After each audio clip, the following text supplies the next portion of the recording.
Hey everyone! To wrap up the Sydney Grace and Temptalia collection, I'm finally using Quintessence. I will be doing 3 looks with this palette.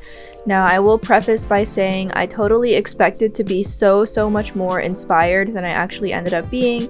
So the first look I am not super happy with, and I feel like it definitely looks really similar to one of the looks I did using On the Horizon, but that was kind of me feeling like I needed to use as many shades as possible.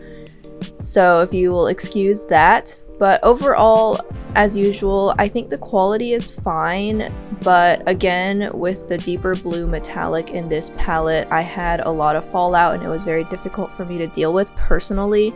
I am going to kind of experiment with using these shadows wet, see what happens. They do perform really well with a finger, which is nice.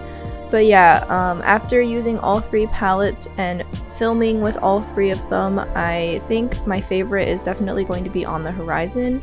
And then I would say Quintessence, and then Radiant Reflection is kind of my least favorite. Now all 3 are still really nice and I'm very happy that I have them. What I am going to do after this is I'm actually going to rearrange them a little bit, and I'm going to rearrange them to something that I find much more appealing and inspiring to me. I know these are magnetic and several other channels have already discussed how they rearranged theirs. So I think I might film myself rearranging them, show off my rearrangements for you guys, maybe film a look doing that if I have time. But yeah, these are probably not going to stay the way that I bought them, which is not usually something I do, but in this case I think it'll really help me feel more inspired in the future. Now, I filmed all 3 of these videos using natural light, and my studio lights are very low. They're just there mostly to smooth out any potential shadows. So if the lighting is inconsistent, then that would be because I kind of have decided I honestly feel like my skin looks much more authentic and less perfected when I'm in natural light, so you can really see what the shadows look like, what my skin looks like. So in the future, if possible, I'm going to continue to use natural light. I hope that's not a problem. If you guys don't like it, just let me know. So you can kind of see how I was hoping to use the red metallic to contrast with the green, and it just ends up looking a lot like my On the Horizon look, the first one that I did that was also pink and green. I guess I just really like that. The addition of the black in this look I think was very superfluous. I don't actually think it needed to be there. Probably honestly would have been better off if it wasn't there.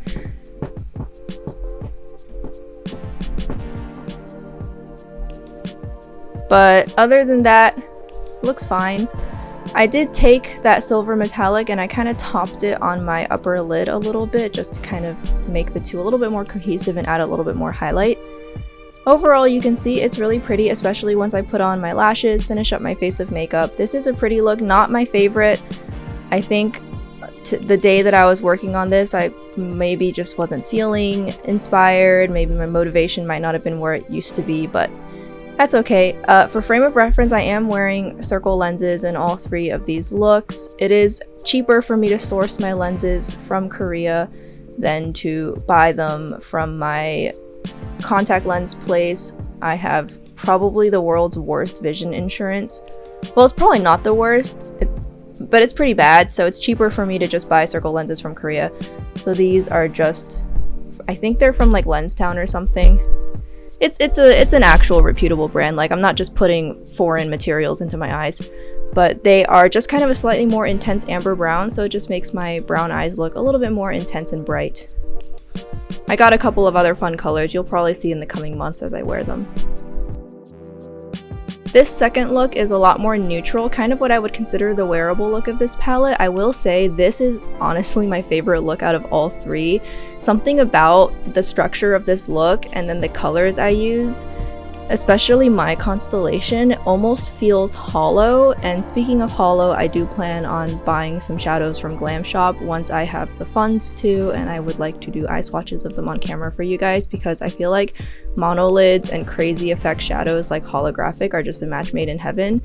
But anyways, this definitely gives hollow vibes. It's so pretty, and particularly on top of this other shadow I put down, it just looks amazing, honestly.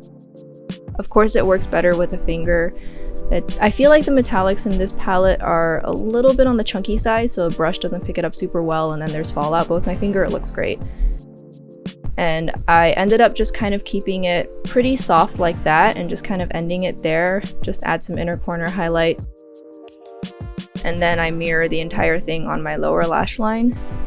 I don't know, there's just something about this look that was just so pretty. I felt like it just made my eyes look really pretty and defined. And at the same time, this is something I could totally, if I worked in a cubicle, I could wear to a cubicle. And I think nobody would ask questions, but it would also just be super fancy at the same time.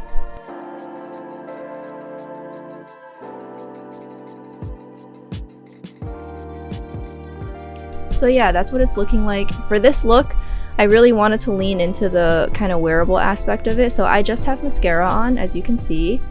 With false lashes, obviously, could make it look a lot more dramatic, but I just have mascara. This is not a lip color I usually wear, but I thought it would be perfect for this look.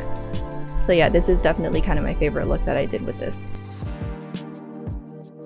The last look, I wanted to explore the blue metallics, and because I almost never wear blue on any occasion, if I do wear blue, it always ends up turning out pretty graphic, so this is going to be a more graphic look. So I'm just kind of starting out with the matte shadow first. You can see that even though I have the deep version of this palette, I can deepen it up, but I can also sheer it out really well. You see how well it blends to almost nothing if I wanted to wear it that way, which is really nice.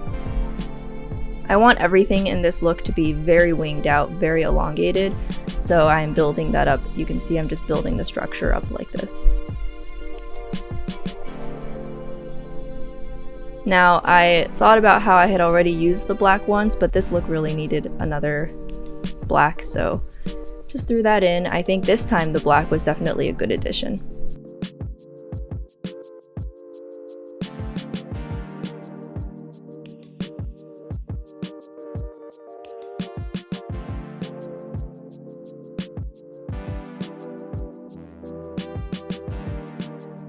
Then I thought I would spice it up a little bit with just a little bit of a graphic kind of component to this look. Since my blue looks always end up looking so crazy, why not just add a little bit more something?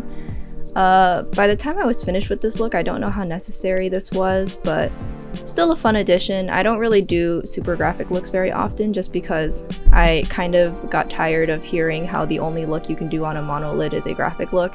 So I was just like, well, I will not do graphic looks then, but every now and then I still like to do it sometimes. Now this metallic here, a lot of fallout, very difficult to work with a brush. Much better with a finger, but still I had a lot of blue specks on my face. It wasn't as bad as the radiant reflection one. That was like, that was so bad, But yeah, the fallout was just really annoying. I guess, I don't know, I've never really been super great at working with metallics if they're not on my finger, so could also just be a user error problem, but this silver metallic is also pretty flaky too, so I definitely had a lot of silver particles on my face. I think adding it here kind of helps the graphic component show up more just because the matte shadow and then the dark blue shimmer made it so you could hardly tell them apart, so adding in that silver as a buffer definitely really helped with redefining that line. And then I'm just going to be putting black on my lower lash line. I'm kind of going lower than my actual lash line once I hit my inner corners to kind of emphasize making my eyes a little bit more upturned and elongated. And then I'm going to use Aurora on the inner corners to add that brightness back in. Now this, honestly, I could not really tell the difference between this and the blue metallic I had used earlier. They look slightly different in the pan, but on the eyes they look honestly the exact same. So that was kind of a bummer. But yeah, that's what this look is looking like. Definitely this look needs lashes. You can see it looks way better with lashes. You'll have to excuse my lips. I was trying to use a particular lip product, and as it turns out, I don't know why I ever bought it because I hate it, so my lips are looking kind of ragged, but the look itself is really pretty, definitely a little bit more creative, a little bit more different, something I haven't done in a while. I hope you guys enjoyed this video.